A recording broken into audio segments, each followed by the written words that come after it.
ही कथा काल्पनिक नाही बरं का.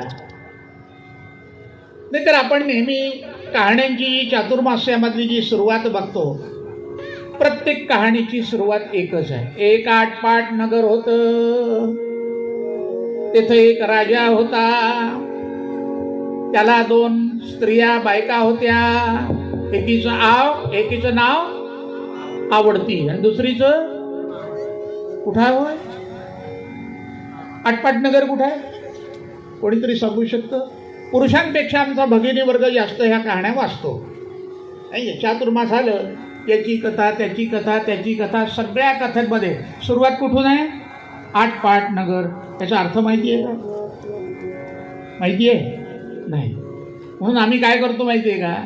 अर्थावीण पोथी वाचून काय, त्याचा अर्थ आम्हाला कळत नाही. वर्षानुवर्ष व्रतवैकल्य चाललेले आहे, वर्षानुवर्ष कार्य चाललेलं आहे, पोथ्या वाचतोय, अर्थ कळत नाही. बऱ्याचशा गोष्टी अशा आहे. मग आपण विचारलं का तुम्हाला अर्थ कळत नाही, पण तुम्ही वाचता कशा? नाही म्हणलं आमचा भोळा अभाव आहे. बिलकुल चुकीचं आहे. देवानं सगळं देऊन पाठवलंय ना, सद्विवेक नावाची बुद्धी दिली आहे ना. मग आम्ही कधी विचार करतो का? कधीच विचार करत नाही. कोण आहे हा आटपाट? हे आटपाट नगर कुठं आहे? रत्नागिरी जिल्ह्यात आहे. भारतामध्ये कुठे आहे? जरा विचार करा बरं. हे रूपकात्मक आहे, लक्षात घ्या. औटपट करणारा 3.5 हाताचा देह म्हणजेच आटपाट नगर आहे. 3.5 हाताचा देह म्हणजे आटपाट नगर आहे. आणि त्याला 2 राण्या होत्या, एक आवडती दुसरी नावडती. संकल्प विकल्पात्मक मन, हा एक मन संकल्प करतं की आज गेलंच पाहिजे रात्रीच्या कीर्तनाला. दुसरं मन म्हणतं कशाला, थंडी पडलेली आहे, जाऊ ना शेवटल्या दिवशी महाप्रसादाला. मन एकच, पण संकल्प आणि विकल्प दोन्ही गोष्टी आहेत. या आवडत्या आणि नावडत्या राण्या आहेत, लक्षात घ्या. पण विचार करतं का कोणी? सहज सुलभ कहाण्या. पण आम्हाला या कथेमध्ये हे सांगायचं नाही ही कथा कुठे झाली हो, प्रत्यक्षात घडलेली कथा आहे. की राजधानी कौंडिण्यपुरू, राजधानी कौंडिण्यपुरू, राज्य करी शशांगरू, स्वर्गी जैसा पुरंदरू, देवी कीर्ती मिरवितसे. राजधानी कौंडिण्यपूर. आता कौंडिण्यपूर जर समोर आलं तर भगिनी वर्गांना, भक्त वर्गांना याची माहिती पाहिजे. कुठं आहे कौंडिण्यपूर? आणि या नगरीचं नाव कोणामुळे मोठं झालं? विचार करा. हे कौंडिण्यपूर कोणाचं सासर आहे? भगवान गोपाल कृष्णाचं सासर आहे. वैदर्भ देशी कौंडिण्यपुरी. अमरावती, वर्धा याच्या काठावर असलेलं कौंडिण्यपूर हे रुक्मिणीचं माहेरघर, जिथून भगवान गोपाल कृष्णानं रुक्मिणीचं हरण केलं. कोण्या मार्गानं? अमरावती मार्गानं. या कौंडिण्यपुरापासनं अमरावतीच्या अंबादेवीपर्यंत आतमधनं विवर आहे, भुयार. ती त्या भुयारी मार्गानं पूजा करायला येत असे. मला रुक्मिणी स्वयंवर सांगायचं नाही, पण ते कौंडिण्यपूर रुक्मिणीचं माहेरघर. आणि त्या ठिकाणी शशांगर नावाचा राजा राज्य करीत होता. वैदर्भ देशी कौंडिण्यपुरी, शशांगरू राज्य करी, मंदाकिनी पतिव्रता नारी, शोभे स्वरूप सुंदर.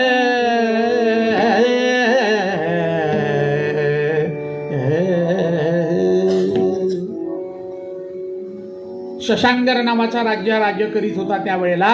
आणि त्याची मंदाकिनी नावाची राणी, अतिशय सुस्वरूप. काय वर्णन करावं तिच्या सौंदर्याचं. सौंदर्याचं वर्णन या कीर्तनाच्या गादीवरून वर्ज्य आहे.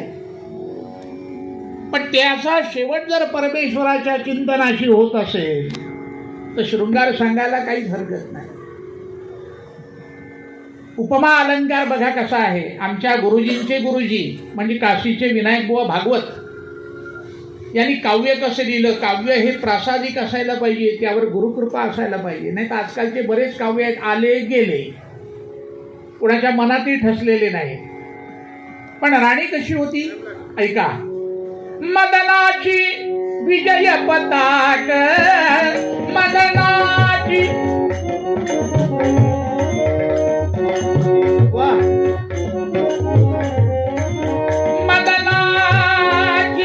मदनाची विजय पताक, पाठीवरी सुबक पदर जणू हाले. चांदणी गगनीची महिबरी चमकत चाले. चांदणी गगनीची महिबरी चमकत चाले. बारीक ओठ अति लाल, बारीक ओठ अति लाल, हनुवटी बाल सरळशी शोभे. नासिक भ्रुकुटी युग पाहुनी मती अति लोभे. नासिक भ्रुकुटी युग पाहुनी मती अति लोभे. बारीक बारीक कमरची लचक पाहुनी वचक. सिंहिका मानी वाटते दिधली ईश श्री अपुली कामाने. वाटते दिधली ईश श्री अपुली कामाने. मदनाच काय स्वरूप सुंदर होतं परमेश्वरानं दिलेलं. आजच्या काळासारखं नाही बरं का. कुठलं फाउंडेशन नाही, कुठली किट नाही. जे परमेश्वरानं दिलं ते उत्तम. इतकी सुंदर दिसायला होती. संसार उत्तम होता, सोयरे धायरे उत्तम होते, नौकर चाकर विपुल प्रमाणामध्ये होते. शेतावाड्या आता राजाच म्हटल्यानंतर सर्व राज्यच त्याच्या हाताखाली होतं. प्रजाजन सुखी होते. सर्वांवर पुत्रवत प्रेम करणारा राजा. नवे नवे ज्याची कीर्ती इंद्रासारखी पसरलेली होती. न्यायदानामध्ये प्रवीण असा राजा होता. म्हणून सगळीकडे त्याची कीर्ती पसरलेली होती. माणसाच्या जीवनामध्ये सगळं काही चांगलं असतं, भरपूर पैसा असतो, काही कमी नसतं. पण प्रत्येकाच्या जीवनामध्ये पण किंवा परंतु असे जर शब्द आले तर जीवनाला एक वेगळ्या पद्धतीची कलाटणी निर्माण होते. लक्षात घ्या. इथे काय आलं. हे सर्व परित्यासी अपत्य नाही. रोज परमेश्वराची पूजा करणारा राजा. मंदाकिनी राणी सुद्धा देवाचं नामस्मरण केल्याशिवाय, महादेवाची पूजा केल्याशिवाय कधी जिनं अन्न ग्रहण केलेलं नाही. सगळं होतं हो, पण वंशाला वारीस नव्हता, राज्याला वारीस नव्हता. काय करावं तुम्हाला मी सांगू का. बाकीच्या गोष्टी नसल्या तर चालेल, पण यत्र नास्ति दधिमंथन घोषो, यत्र नो लघु लघु निशिशूनि, यत्र नास्ति गुरु गौरव पूजा, तानि किंवत वनानि ग्रहाणि. यत्र नास्ति दधिमंथन घोषो. कवी काय म्हणतात. ज्या घरामध्ये दही घुसळल्याचा आवाज येत नाही. यत्र नो लघु लघूनि शिशूनि. ज्या घरामध्ये रांगतं लेकरू नाही. यत्र नास्ति गुरु गौरव पूजा. ज्या घरामध्ये अतिथी ब्राह्मणांचा सत्कार होत नाही, पूजन होत नाही. तानि किंमत वनानि ग्रहाणि. ते घर म्हणजे अरण्यच. यत्र नास्ति दधिमंथन घोषो. पूर्वीचा काळ 80 वर्षाची म्हातारी, घरामध्ये दूध दुभतं भरपूर होतं. गाई म्हशी भरपूर घरामध्ये, कपिला गाई. आणि विरजण लावायचं म्हणजे कशात लावलं जायचं. रांजणात. बघितलंय का रांजण. आता नवीन मंडळींना रांजण माहिती नाही, नाही का. घरामध्ये काय आलंय पाण्याचं नवीन थंडगार होण्याकरता. मग कुठले आले हे रांजण. आता फक्त सरकारी पाण पोईवर बघायला मिळतात, नाही का. इथेही बदल झालाय. त्या काळामध्ये एवढं दूध दुभतं की रांजणामध्ये ते सगळं दही विरजणं लावायचं. त्यामध्ये रवी, बाजूला एक खंबा, त्या रवीला गुंडाळलेली एक दोरी आणि त्या रवीला 2-3 घुंगरं असायचे. ऐन पहाटेच्या सुमाराला पंच उशक्काली गृहिणीनं उठावं, हातामध्ये त्या दोऱ्या घ्याव्या रवीच्या आणि ते घुसळावं, त्याचा हू हू आवाज पूर्ण एरियामध्ये, मोहल्ल्यामध्ये पसरावा. असा तो काळ होता बघा. आजचा काळ बदलला. त्या रवीच्या जागेवर काय आलं? घरामध्ये बुटला बुटलीचा स्वयंपाक, 2 जण घरात, एवढं मोठं विरजण लावून काय उपयोगाचं?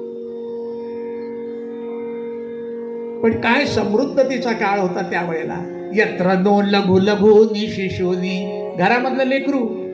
ज्या घरामध्ये आई रांगोळी काढते आणि लेकरू जाऊन त्यावर लघुशंका करतं किंवा हातानं मिटवतो, त्यासारखं सुख नाही.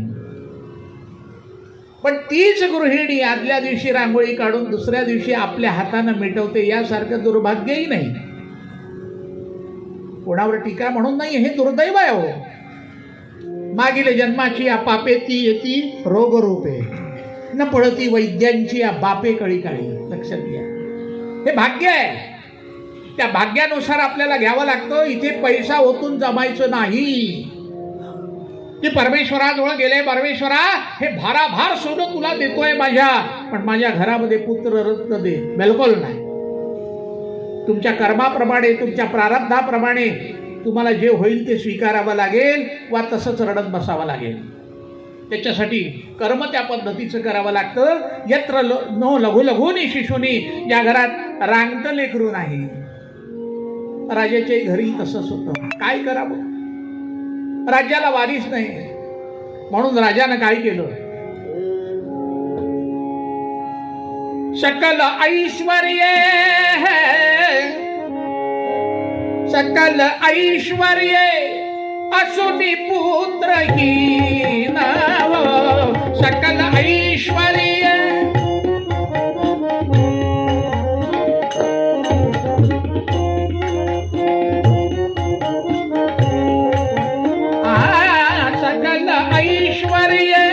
असुनी पुत्रहीन, सदा चिंता मानसी तदा दीन, सदा चिंता मानसी तदा दीन, सकल ऐश्वर्य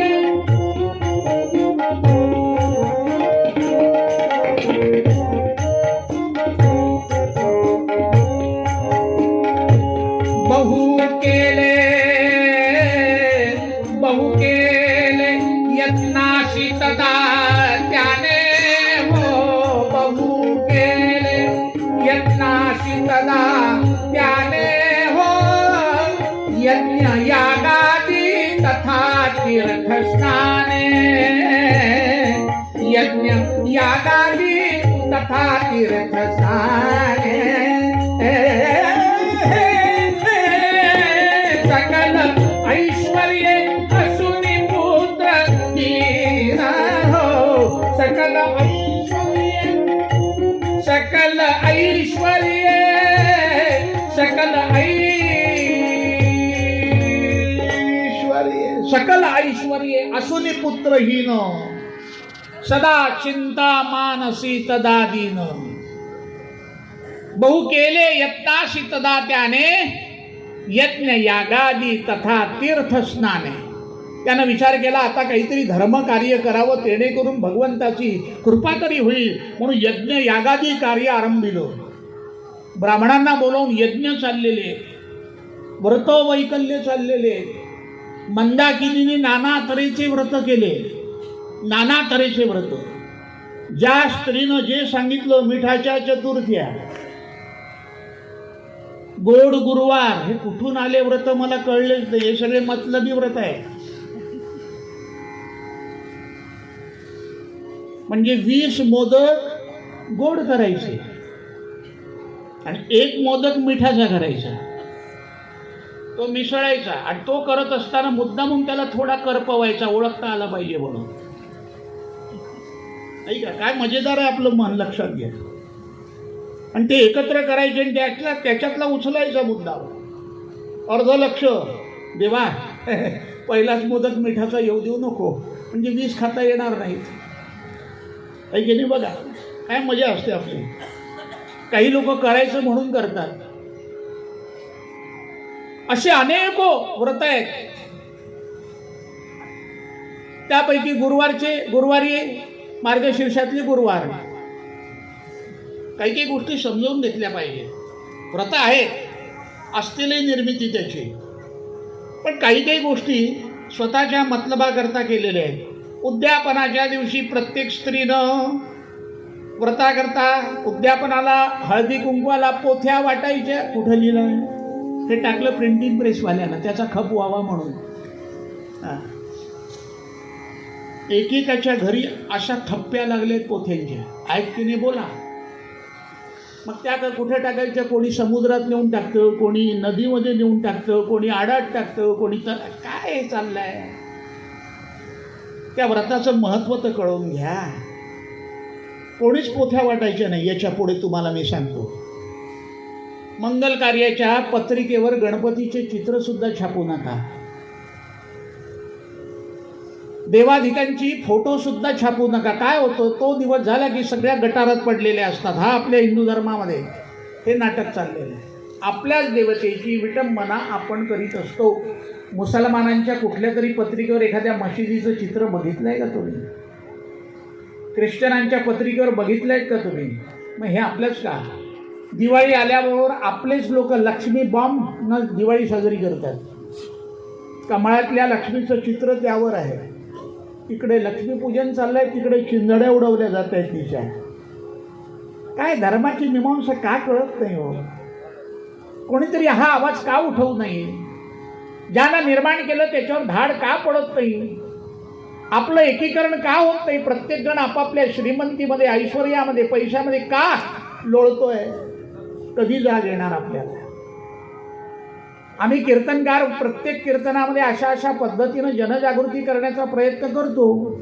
काही लोक त्या गोष्टी मनावर घेऊन लागतातही, पण काही जे निव्वळच पक्के मडके असतात तिथं काय करणार? विचार करा. आपल्या धर्माला हीन बनवण्याकरता हे मुस्लिमांनी केलेलं षडयंत्र आहे. त्यांचेच कारखाने आहेत सगळे. ठीक आहे, हे ओळखल्या गेलं पाहिजे. तसं व्रतवैकल्यामध्ये नेमकं काय असावं, नेमकं काय असावं याचा अभ्यास केला गेला पाहिजे. त्या परमेश्वराची पूजा अर्चना ही महत्वाची आहे. किती श्रद्धेनं केलं पाहिजे. नाना तऱ्हेचे व्रत राणीनं केले. एकीनं सांगितलं, अगं म्हटलं, लोक नवऱ्याच्या आयुष्याकरता करतात वडाची पूजा, तू मुलगा झाला पाहिजे म्हणून कर. भोळं मन तिचं वडाच्या झाडाजवळ गेली. एक वडं काय काय सांगावं त्या पद्धतीने पूजा करते. हात जोडले, प्रदक्षिणा करते. सगळी पूजा झाली आणि प्रदक्षिणा करीत असताना ती सारखी म्हणते, वडापाव वडापाव वडापाव. ही चौपाटी आठवली बरं का. हा, वडापाव म्हणजे प्रसन्न हो वडा. हा, किती व्रत वैकल्य आहे ज्याचा आपण कधी विचार करत नाही. नाना तऱ्हेचे व्रत वैकल्य केले, पण मला तुम्ही सांगा, त्याच्या मनात असेल तर सगळं होईल. चक्रे येन निजेच्छया वपुरिदं शुक्रस्त्रजोरैक्यतः प्राणांस्तत्र निदेशयेन जठरे रक्षाकृता वन्निता दत्तं येन जन्म कर्म सफलं सोद्यापि भारक्षमः ओस्मान् पालयतीति चिंतन परैर मूढैर्यथा भूयति. अहो, आपण कितीही प्रयत्न केला, आपण जन्माला यावं ही त्याची इच्छा पाहिजे ना. त्या शरीरामध्ये यावं, हे येण्याचं काम कोणाचं आहे? तो येतो म्हणून हे शरीर चाललंय. तुम्ही आम्ही काय करू शकतो? आम्ही निव्वळ अहंकारामध्ये आहोत. खातो मी, पचवतो मी, सगळं कार्य माझं आहे, हे यामध्येच आपण गुरफटलेलो आहे. त्याची इच्छा असेल तर मूल जन्माला येईल, नसेल तर तो तसाच ठेवेल. काय उपयोग आहे? राजानं विचार केला, आता एक काम करू म्हणून मंदाकिनी राणीला जवळ बोलावलं. राणी, बरेच वर्ष झाले आपण व्रतवैकल्य करतोय, राज्याला वारीस नाही, हे असं जिणं काय उपयोगाचं? हा पैसा अडका सगळं जे आपल्या जवळ आहे हे सगळं चोराचंच धन होणार ना. आपण आता असं करू, आपण तीर्थयात्रेला निघू, बघूया कुठला देव पावतो का ते. सगळं ठरवलं. प्रधानमंत्री मकरंदांना जवळ बोलावलं. म्हटलं आमच्या तीर्थयात्रेची तयारी करा. त्याप्रमाणे काही सैन्य, पैसा, अडका, धन, धान्य सगळं घेतलेलं आहे. निवडक सैनिक आपल्या सोबत घेतले. राजानं सांगितलं, बघा हा राज्यकारभार तुमच्या हाती सोपवून चाललेलो आहे कौंडिण्यपुरातला. योग्य रीतीनं राज्य सांभाळा, घोटाळे होऊ देऊ नका. आमचं नाव चांगलं आहे आणि तुम्ही कार्य चांगले करता, तुमच्या हाती सोपवतोय. आम्हाला आता देवधर्माचा वेळ लागलेला आहे. जोपर्यंत आम्हाला परमात्मा एखादा सुपुत्र देत नाही तोपर्यंत आम्ही येऊन काय उपयोग आहे? राज्याला वारीस पाहिजे म्हणून आम्ही यात्रेला चाललोय. हे राज्य सांभाळा म्हणून त्यांच्या हातामध्ये सूत्र दिली. दुसऱ्या दिवशी पंच उशक्काली उठलेला आहे. अन्निक आटोपलं. मंदाकिनी राणीला घेतलाय. रथ सज्ज झालेलाच होता. सगळं सैन्य घेतलं. नोकर चाकर सेवेकरी सोबत घेतले, तंबू घेतलेले, अन्नधान्य भरपूर घेतलं, पैसा अडका घेतला, दागदागिने घेतले आणि राजाची स्वारी अखिल भारताच्या तीर्थयात्रा करण्याकरता निघाली. प्रधानमंत्री राज्याच्या वेशीपर्यंत सोडायला आले. गावातले लोक म्हणतात, राजे साहेब लवकर लवकर या बरं. तुम्ही जर नसले ना तर राज्यामध्ये मायबापच नाहीत असं आम्हाला वाटतं. येईल, बघूया त्या परमात्म्याला काय दया येते. म्हणून राज्य यात्रेला निघालाय. भारतामधल्या अनेक यात्रा करतोय आणि तिथे सारखं साकडं घालतोय. देवा माझ्या राज्याला वारीस दे रे, मला एक तरी पुत्र रत्न दे. मंदाकिनीनं हात जोडावे. अखिल भारताच्या सगळ्या यात्रा करता करता करता करता राजा दक्षिणेमध्ये येऊन पोहोचला. तीर्थे हिंडत असता, तीर्थे हिंडत असता देखियले सिंधू तेच ते सरिता. कृष्णा भद्रा पावन करिता स्नानासी पाप कुंभरिता. भारताच्या तीर्थयात्रा करता करता करता दक्षिणेमध्ये आला आणि कर्नाटक राज्यामध्ये कृष्णा आणि तुंगभद्रा या नदीच्या संगमावर राजा आला. त्याने ते झुळझुळ वाहणारं पाणी बघितलं, वरचं पठार बघितलं, सगळं हिरवईगार बघितलं आणि सेवकांना आज्ञा केली. म्हणलं इथे तंबू उभारा. आज्ञेप्रमाणे तंबू उभारल्या गेलेले. सगळं खाणं पिणं झालं आणि संध्याकाळच्या वेळेला राजा त्या काठावर फिरण्याकरता निघाला. निघत असताना जाता जाता जाता जाता त्याच्या दृष्टीपथास एक महादेवाचं मंदिर दृष्टीस पडलं. बरोच जुनं असलेलं मंदिर. वरती उंच पठार, खाली झाडं, दोन ठिकाणी संगम आहे, दोन नद्यांचा संगम कृष्णा आणि भद्रेचा. त्याला ते आवडलं आणि तो हळूच त्या मंदिरामध्ये आला. बघतो तो काय, वर्षानुवर्ष ज्या मंदिरामध्ये देवतेची पूजा झालेली नव्हती, पालापाचोळा पडलेला आहे, आतमध्ये सगळी कोळाष्टकं लागलेली आहे, घाणे घाण इकडे तिकडे झालेली आहे. राजा त्या मंदिरामध्ये शिरला. कोणाचं मंदिर आहे कळेना. आत आला. आत आल्याबरोबर तो त्यानं हातानं पालापाचोळा बाजूला केला. एका काडीनं भिंतीला लागलेली कोळाष्टकं सगळी बाजूला केली. पाला पाचोळा बाजूला करता करता भलं मोठं शिवलिंग दिसलं आणि राजाला नमस्कार केला. कर्पूर गौरम करुणावतारम संसार सारम भुजगेंद्रहारम सदा वसंतम हृदयारविंदे भवं भवानी सहितं नमामि पार्वतीपते हर हर. इकडनंच आवाज येतो. आमच्या भगिनी वर्ग जेवल्या नाही तसं वाटतं. श्रोतृवर्गाने जय जयकार केल्यानंतर कीर्तनकाराचं ते टॉनिक आहे, लक्षात ठेवा. त्याला एनर्जी मिळते. नाही तर असं वाटतं सगळे झोपलेले आहेत, केव्हा एकदा कीर्तन संपतं आणि आम्ही घरी जातो, नाही का. तुम्ही टॉनिक द्या, मी एनर्जी वाढवतो. पार्वती पते आहे ना. आपला पशुवत जन्म आहे की नाही बघा. त्या पशुला जसं काडी लावावी लागते म्हणजे ते जोरात धावतं. म्हणून संतांना वाङ्मय लिहावं लागलं. सगळेच विद्वान असते तर काय गरज होती एवढं सगळं करायची. क्षमस्व हा भगिनींनो, मी तुम्हाला काहीच म्हटलं नाही. तुम्ही इथले लोक सगळेच चांगले आहात. हां, कारण समर्थांच्या उक्तीप्रमाणे ज्या गावी केली वस्ती त्याशी जाऊ नये मस्ती. अजून मला 4 दिवस काढायचे, नाही का. असं सगळ्या प्रेमळ आहात आपण. जगदीश मूर्ती म्हणून मी आधीच तुम्हाला नमस्कार केलेला आहे. जय जयकार झाला. पार्वती पते. त्याने नमस्कार केला. ते सगळा कचरा स्वतःच्या हातानं उचलून बाजूला टाकला. पाहतो तो काय, वा वा वा वा, समोर नंदी आहे, भगवान शंकराचं शिवलिंग आहे. कित्येक वर्ष झाले कोणीही त्या ठिकाणी पूजा केली नाही. राजाच्या मनामध्ये आलं या मंदिराचा जीर्णोद्धार करावा, या मंदिराचा जीर्णोद्धार करावा आणि या ठिकाणी आपण सेवा करावी. कृष्णा तुंगभद्रा संगम तो थोर, कृष्णा तुंगभद्रा संगम तो थोर.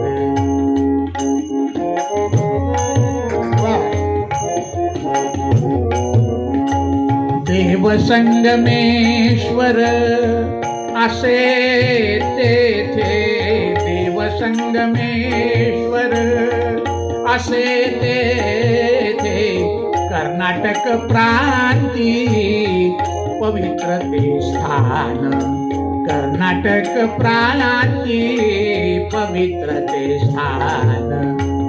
गाती गुणगान जन त्याचे, गाती गुणगान जन त्याचे. कृष्णा तुंगभद्रा संगम तो थोर, कृष्णा तुंगभद्रा संगम तो थोर, कृष्णा तुंगभद्रा संगम तो थोर. त्यानं काय केलं, त्याचा जीर्णोद्धार करायचा ठरवला आणि जवळ असलेलं द्रव्य त्यानं अपार खर्च केलं. ते मंदिर इतकं सुंदर बांधलं, तुम्हाला सांगतो. आता भगवान शंकराची पुन्हा प्रतिष्ठा करायची म्हणून काशी रामेश्वराचे ब्राह्मण बोलावले. त्या ठिकाणी सगळा सोहळा चाललेला आहे. पुण्याहा वाचनापासून सुरुवात झाली. आजूबाजूची सगळी पंचक्रोशी त्या ठिकाणी आलेली आहे. वाह, अन्नदान चाललेलं आहे. कथा कीर्तन प्रवचन रोजचं कार्य चाललेलं आहे. काय सजवलं मंदिर ते त्या काळामध्ये तुम्हाला मी सांगतो. आणि राजा राणी दोघही जण पूजेला बसलेले, हात जोडलेले. देवा, हे सगळं मी करतोय बरं, पण माझ्या मनातली मनीषा लक्षात ठेव. माझ्या राज्याला वारीस दे. बस एकच प्रश्न, माझ्या राज्याला वारीस दे बरं. मी त्याकरता सगळे आटोटोट प्रयत्न करतोय, तेवढी माझी इच्छा पूर्ण कर. सारखं चाललेलं आहे, अन्नदान चाललंय. राजा स्वतः त्या ठिकाणी येऊन सगळ्यांना जेवायला वाढतोय. त्याच्यासोबत आलेलं सैन्य सुद्धा गदगद होऊन गेलं. पुत्र प्राप्तीसाठी आमचे राजेसाहेब केवढा प्रयत्न करतायत, केवढा प्रयत्न करतायत. परमेश्वरा, अरे आमच्या राजावर कृपा कर रे, कृपा कर. पुण्या वाचनापासून सगळं कार्य झालं. स्थापना झाली, तो विधी झाला, महाआरती झाली, पंक्तीच्या पंक्ती उठल्या. राजाने स्वतः वाढलं आणि ते मंदिर जनमान्य लोकांकरता मोकळं करून दिलं. आणि राजा मात्र रोज त्या ठिकाणी यायचा. राजानं रोज यावं, पंच उषक्काली उठावं, कृष्ण तुंगभद्रेच्या संगमामध्ये यावं, 3 बुड्या माराव्या, हातामध्ये पाणी घ्यावं, सूर्यनारायणाला उगवत्या नमस्कार करावा आणि ओम समित्र सूर्यनारायण इदमर्घ्यम समर्पयामी म्हणून सकाळच्या वेळेला सूर्यनारायणाला अर्घ्य द्याव्यात. आणि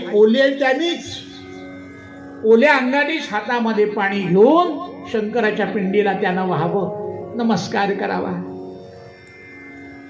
शंकर भोलानाथा शंकर भोलानाथा शंकर भोलानाथा नाथा शंकर भोलानाथा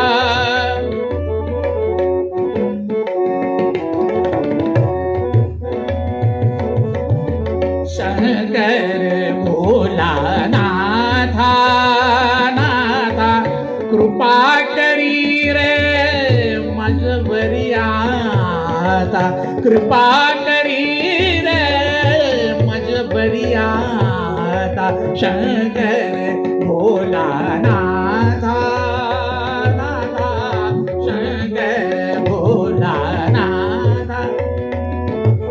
परमेश्वरा तू भोळा सांब आहेस रे. तुला ज्या ज्या वेळेला भक्ताची पूजा आवडते त्या त्या वेळेला तू प्रसन्न होतोस आणि लवकर कृपा करणारा देव आहेस. प्रसन्न हो मला. नाथा नाथा शंकर भोलानाथा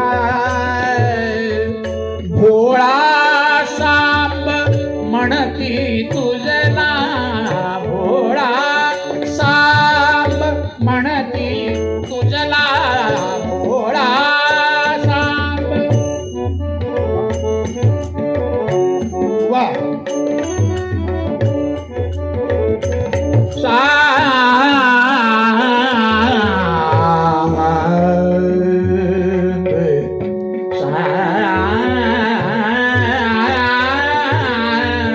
भोळा सांब म्हणती तुझला प्रसन्न होशी ध्याता गाता प्रसन्न होशी ध्याता गाता शंकर भोलानाथा शंकर भोलानाथ शंकर भोलानाथ शंकर भोलानाथ.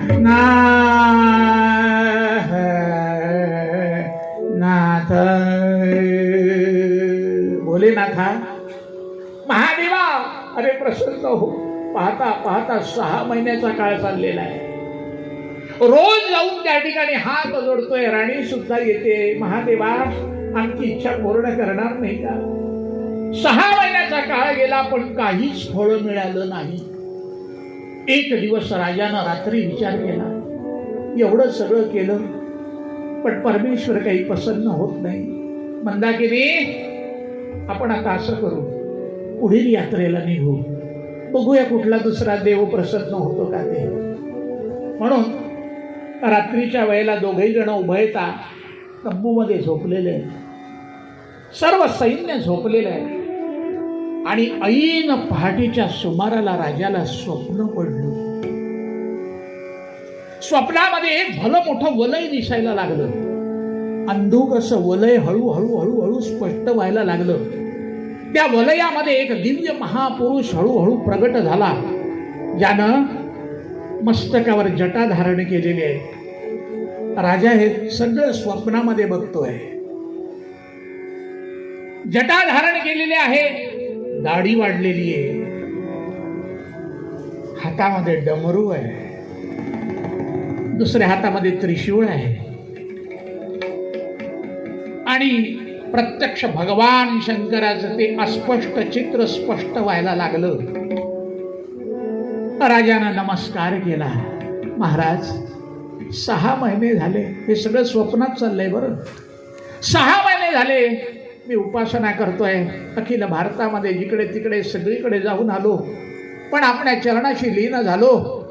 6 महिने होऊनही काही प्रसाद मिळाला नाही म्हणून मी उद्याच्याला निघणार. राजा कुठे जातोयस? कुठे जातोयस? तपश्चर्या अशी करावी नसते. अशी करू नये. कर्मण्येवाधिकार असते मा फलेषु कदाचन. कर्म करीत राहा. फळाची आशा धरायची नाही. तुमच्या कर्माची गती पाहिल्यानंतर तुम्ही कोण्यानं काम्यव्रत करताय की अकाम्य करताय हे ओळखलं जातं. अजून सेवा वाढव. इथून कुठेही जाऊ नकोस. सेवा वाढव. मी सांगतोय तुला.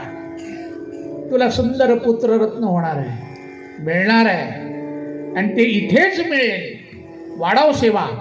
एवढं सांगितलं आणि भगवान दृश्य झाले. ज्याला एवढा घाम फुटलेला होता बघा, चळचळ हात जो उठला एकदम, आणि स्वप्न आठवायला लागला. आठवता आठवता तो घाम सगळा ठिपकायला लागला. त्यानं मंदाकिनीला हलवून उठलो. अगं अगं राणी, मंदाकिनी मंदाकिनी. ती एकदम घाबरली. काय झालं ना? अगं मला भगवान शंकरानं दर्शन दिलं. आपण जे म्हटलं ना, आता दुसऱ्या गावाला जाऊन निघू पुढे यात्रेला, त्यांनी सांगितलं कुठेही जायचं नाही, इथेच पूजा वाढव माझी, तुला फलप्राप्ती होईल. ती म्हणते मग इकडे तिकडे जायची गरजच काय, मग करा ना तपश्चर्या इथेच. त्याप्रमाणे सगळे तंबू जागेवर आहे. रोजचा कार्यक्रम चाललाय, रोज स्वयंपाक चाललाय. बाकीचं सैन्य सगळं कार्य करताय. राजानं पंच उशक्काली तुंगभद्रेच्या, कृष्णा तुंगभद्रेच्या या संगमामध्ये यावं, 3 बुड्या माराव्या आणि ओल्या पडतोनी ते पाणी घेऊन जावं, भगवान शंकरावर घालावं. बघा, महोक्ष खटवांगम परशुरजिनम भस्म फणिनः कपालंचेती यत्तव वरद तंत्रोपकरणम सुरास्तांतामृद्धिं ददति तु भवद्भ्रू प्रणीताम नहि स्वात्मा रामं विषय मृगतृष्णा भ्रमयती पार्वतीपते. हर हर महा. 1 वर्षाचा कालावधी जाऊ दिला. पुन्हा भगवंत ही परीक्षा घेणारच हो. ज्याप्रमाणे सोनार त्याच्याच दुकानातून जर आपण सुवर्ण खरेदी केलं, 2 दिवसानं का नाही ती त्याच्याकडे नेलं तरी तो त्या दगडावर म्हणलं आत्ता का नेलं 2 दिवसाच्या आत, तरी म्हणलं आम्ही ते तरी बघतोच आम्ही. तसा देव सुद्धा परीक्षा घेतो बरं भक्ताची. आणि तुम्ही आम्ही एवढे पूजापाती सगळे धर्म करीत असताना आमच्यावर जी संकट येतात, हे सगळं परीक्षण आहे. मन डगमगतं का की याचं चित्त माझ्याच चरणाशी आहे, हे सगळं परमात्मा करीत असतो. आणि ते भक्ताच्याच मागे असतं. अभक्तांना त्याला घेऊन करायचं काय, ते तर पापीच आहे. भक्तांचीच परीक्षा परमात्मा घेत असतो. परीक्षा घेता घेता 1 वर्षाचा कालावधी गेला आणि 1 दिवस पंच उशक्काली सोमवार दिवस आहे. राजा सकाळी गेलेला आहे, नदीच्या पात्रामध्ये उतरलेला आहे. 3 बुड्या मारण्याकरता त्यानं 2 बुड्या मारल्या. तोपर्यंत झुंजू झालेलं होतं. झुंजू झालेलं आहे.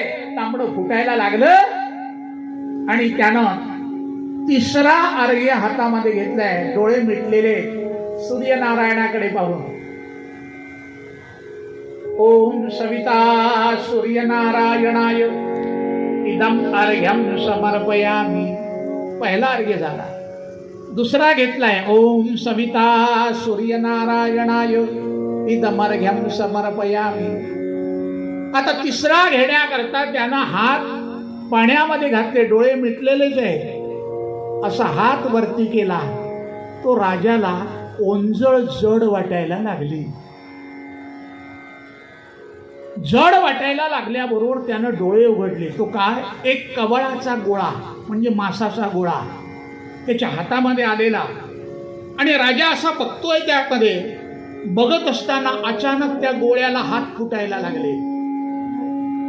अचानक पाय फुटले, मस्तक प्राप्त झालं आणि अगदी एवढाच वीतभराचा गोळा, त्याचा देह तयार झाला. सुस्वरूप मुलगा हातामध्ये नग्नावस्थेमध्ये आहे. राजा घाबरला हो क्षणभर. एवढूसं लहानसं लेकरू त्यानं कधीच बघितलेलं नव्हतं.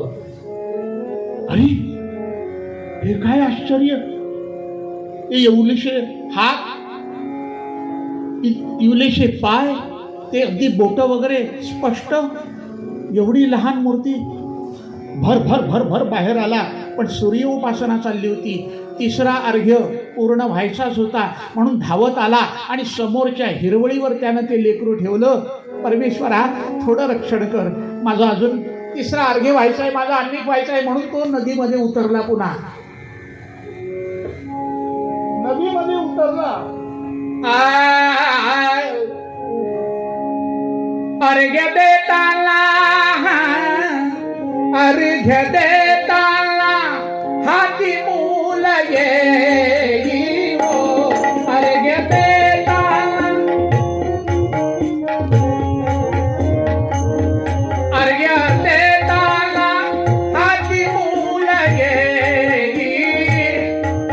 चकित मुद्रेने भूप त्यासी पाही, चकित मुद्रेने भूप त्यासी पाही,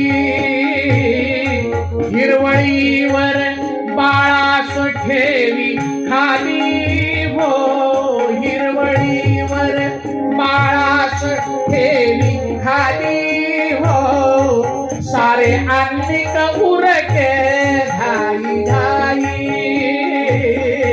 सारे अन्निक उरके घाई घाई, अर्घ्य देता हाती मूल गेली हो, अर्घ्य देताना, अर्घ्य देताना, अर्घ्य देता. त्यानं ते मूल हिरवळीवर ठेवलं आणि इकडे अर्घ्य द्यायला लागला. पण आज अर्घ्य देण्यामध्ये चित्त लागेना. मनामध्ये विचार करतोय, एखादी घार आली, एखादा कावळा आला, एखादं श्वापद आलं आणि उचलून जर नेलं तर. म्हणून त्यानं काय केलं, घाई घाई तो अर्घ्य दिला. सूर्यनारायणाला नमस्कार केला. बा सूर्यनारायणा, आज घाई घाईनं अर्घ्य देतो आहे, कारण तिकडे लेकरू आहे लहानसं. आजचे अर्घ्य मी उद्या देईल राहिलेले, क्षमा कर मला, राहिलेलं मी परिपूर्ण उद्या करेन, पण आज मला गेलं पाहिजे. झप झप झप झप धावत आला. पाहतो तो काय दुसरं आश्चर्य निर्माण झालं. जे लहानसं वीतभराचं होतं ते जन्माला आलेल्या मुलासारखं दिसायला लागलं. एकदम आश्चर्यचकित झाला राजा. त्यानं ते लेकरू उचललं बघा आणि झप झप झप झप झप झप पावलं टाकीत टाकीत तंबू मध्ये आला. मंदाकिनी, मंदाकिनी. आश्चर्य झालं. भगवंतानं लेकरू दिलं. तिनं बघितलं, डोळ्याला धारा लागल्या. हो, जिची तपश्चर्या असते, निवळ पुत्राकरता जिनं एवढं केलं, ते क्षणामध्ये लेकरू दिसल्याबरोबर डोळ्याला धारा लागल्या. आणि अहो पाहोनिया तान्ना, स्तनी दाटलासे पान्ना. त्याला छातीला लावल्या बरोबर तुम्हाला सांगतो, स्तनामधनं 32 धारा वाहतील एवढं दूध व्हायला लागलं. लेकरू चट चट चट चट दूध पितय तुम्हाला सांगतो. आणि मग मात्र मंदाकिनीनं म्हटलं, नाथ झाली ना आता आपली पूर्तता, आता राज्याला कळवा आधी, सगळं राज्य सजवायला सांगा. राजा म्हणते, तसं जाता येणार नाही. ज्या संगमेश्वराच्या कृपेनं आपल्याला हे मोल मिळालं, इथे आपण महापूजा बांधू, पुन्हा एकदा सगळा मोठा समारंभ करू, कथा कीर्तन प्रवचन सगळे करूया, आणि मग आपण आपल्या राज्यामध्ये लेकराला वाजत गाजत घेऊन जाऊया. म्हणून काय केलं, महारुद्र स्वाहाकार त्या ठिकाणी करायचं ठरवलं बघा. पुन्हा ब्राह्मण बोलावले, नाना तऱ्हेचे आचारी, वाढपी, पाणपी सगळे त्या ठिकाणी. तो पंचक्रोशीमध्ये आवाज दुमदुमतोय. सगळे लोक यायला लागले. दुकानं लागले, लोक धावायला लागले. शंकराच्या नावाचा जय जयकार व्हायला लागला. बडे बडे मांडव त्या ठिकाणी बांधलेले आहेत. काय आनंद. लेकरू झालेल्या राणीही खुश. त्यानं 2 सैनिक आपल्या कौंडिण्यपुराकडे पाठवलं. सजवा नगर, नवयुवराजांना घेऊन राजा लवकरच येतो आहे. म्हणून तुम्हाला सांगतो, इकडे महारुद्र चाललेला आहे. विप्र वर्ग त्या ठिकाणी मंत्रघोष करतायत, राजाला आशीर्वाद देत आहेत. भगवान शंकराची पूजा पार पडली. सगळं अन्नदान झालं. सर्वांचे आशीर्वाद घेतले आणि रथ सज्ज झाला. रथामध्ये बाळाला घेऊन मंदाकिनी बसलेली आहे. शशांकर राजा बसलाय, अजून नामकरण व्हायचंय. सैनिक पाठवलाय राज्याकडे की राज्याच्या वेशीपासनं सगळं नगर सजवा, सगळं नगर सजवा. काय, चंदनाच्या पाण्यानं सडे शिंपा, अत्तर शिंपा. तुम्ही म्हणाल, बुवा कीर्तनात बोलायला काय जाते हो. इथं चंदन मिळत नाही उगाळायला. कडुनिंबाचे खोडं चंदनाच्या रसामध्ये बुडवून ते विकले जातात. सामान्य माणूस मूर्ख ठरतो. काय त्याचा भाव. आणि तुम्ही म्हणता चंदन मिश्रित पाण्याचे सडे. होतं हो, हे सगळं वैभव भारतामध्ये होतं हो. मलयगिरी पर्वतावरती भिल्लीन चंदन तरु काष्ट मिंधनम कुरुते. घरचं पाणी तापवण्याकरता ती चंदनाचे लाकडं त्या ठिकाणी वापरत असे. याचं कारण काय तुम्हाला सांगू का. जिथे अति असतं ना, तिथं किंमत नसते. अतिपरिचयाद अवज्ञा. संतत गमनाद अनादरो भवती मलये भिल्ल पुरंदरी चंदन तरु काष्टमिंधनम कुरुदे. चंदन मिश्रित पाण्याचे सडे घाला म्हणून इकडे सांगायला लागलाय राजा. कारण भारताचा काळ समृद्ध होऊन गेला. सोन्याचा कोठे धूर, सोन्याचा कोठे धूर, धूर धूर धूर, सोन्याचा कोठे धूर तर भारत खंडामध्ये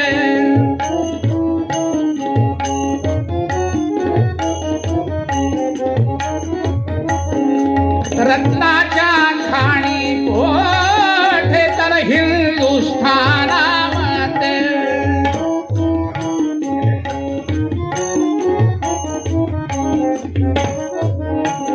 अमृताची वृष्टी कोठे तर आर्यावर्तामध्ये. हे यश परग्यांनी गावे मन अगदी मोहून जावे. तारूवर भटकत यावे पहाया ती सुंदरता एक काळ ऐसा होता. पहाया ती सुंदरता एक काळ ऐसा होता, ऐसा होता. सोन्याचा कोठे धूर तर भारत खंडामध्ये आहे का आता? नाही, सिगारेटचा वगैरे दिसतो ओढल्यानंतर, नाही तर आपण मेल्यानंतर जो गावाच्या बाहेर निघतो तोच, नाही तर मोठमोठ्या कारखान्याच्या चिमण्यामधून निघणारा. रत्नाच्या खाणी कोठे तर हिंदुस्थानामध्ये आहेत का रत्न? नाही म्हणायला आता एकच रत्न शिल्लक आहे, दुसरंही कमी होऊन राहिलं. कुठलं? एक पुत्र रत्न आणि दुसरं स्त्री रत्न. त्यामध्ये पुरुष रत्न स्त्रिया मिळत नाही, लग्न होत नाही, पळापळी चालली आहे सगळी. अमृताची वृष्टी कोठे तर आर्यावर्तामध्ये. कुठं अमृताची वृष्टी होते? पडला तर इतका पडतो, नाही तर थेंबही पडत नाही, अवर्षण जातात. पण एक काळ असा होता की हे यश परक्यांनी गावे मन अगदी मोहून जावे. तारूवर भटकत यावे. बाहेरचे आले, गोळा केलं, घेऊन गेले, पण आमची विद्या नेली नाही का? आमच्या जवळ जे होतं ते आमच्याच जवळ आहे आणि आम्ही त्यातही पुढे आहोत. चंदन मिश्रित पाण्याची सडे घाला म्हणले. इकडे बातमी पोहोचलेली आहे आणि हे इकडनं आता रथामध्ये बसून कौंडिण्यपुराकडे निघालेले. तिकडे आनंदी आनंद चाललाय, हेही वाजत गाजत निघालेले. आता पोचायला काही वेळ लागल का नाही? आता उद्या पोचतील, नाही का? तोपर्यंत आपणही घरी जाऊ, थोडं जेवण करू, आराम करू, उद्या येऊ पोचत पर्यंत, नाही का? सांगण्याचं तात्पर्य पुढे गुरुकृपा कशी होते बघा. या लेकरावर गुरुकृपा कशी होते ते फार सुंदर पाहण्यासारखं या आख्यानामध्ये वर्णन आलेलं आहे. म्हणून पूर्वरंग पद्यामध्ये महाराज तेच म्हणताय. सद्गुरु वाचोनी जाबडे नाजोय, सद्गुरु वाचोनी जाबडे नाजोय.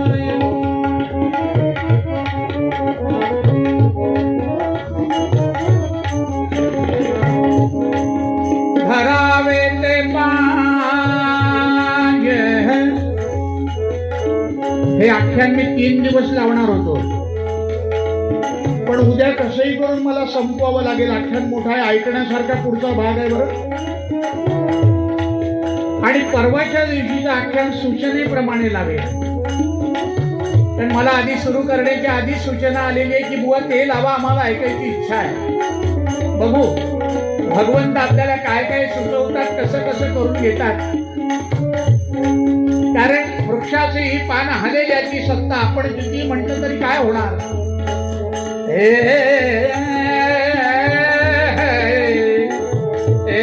तुका म्हणे कैसे आंधळे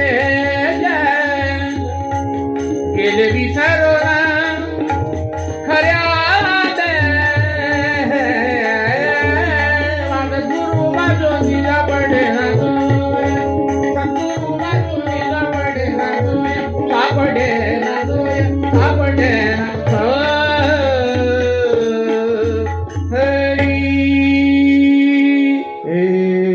हे चिदान देगा देवा तुझा विसर नामा मागोण जाईन आवडी हे ती माझी सर्व जोडे अलगे मुली धर्मपदा साधू संग देगा सदा ब्राह्मणे गर्भवाची तुझे घालावे आम्हा आता करून आरती चक्र पाणी ओवाळते आगे पुरला नवस कन्या काळाची महापाहा सगळा पुण्यबंध तुम्ही बाळा गावात मी कोटाळी वासंत